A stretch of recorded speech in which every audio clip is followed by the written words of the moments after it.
我们潮州人爱喝茶，相信大家都知道。不过茶叶除了可以拿来喝，还可以拿来做菜。简单，简单点，可以拿边。这是凤凰当丛鸭屎香，先来冲一点浓茶汤，茶叶放多一点啊，因为要做菜。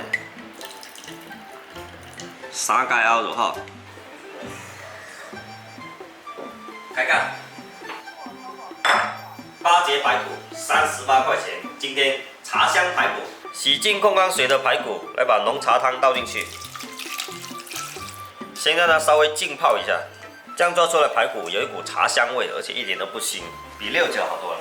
排骨已经浸泡茶汤半个小时了，来把茶汤倒掉，再来把它腌制一下，1勺酱油，调料切记不要多，再来打个鸡蛋，少许生粉，洗干净小手把它抓拌均匀，抓拌均匀后让它腌制20分钟。排骨让它腌，来切一点配料。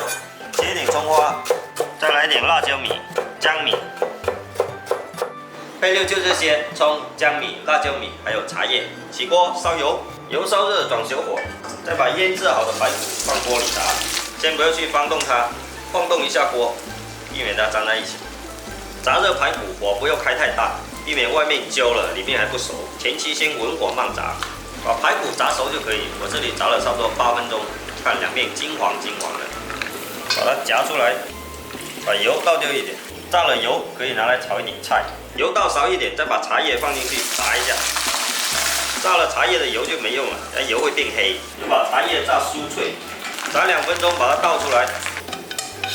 重新起锅烧油，把姜米、辣椒米放进去爆香。爆香后转小火，下炸好的排骨、茶叶、葱花，来点椒盐粉、孜然粉，再来几滴香油。翻炒均匀就可以出锅啦。茶香椒盐排骨，非常好吃的一道潮式下酒菜。鲜香的排骨中带有淡淡的茶香味，这样排骨吃起来不油腻，下酒又下饭。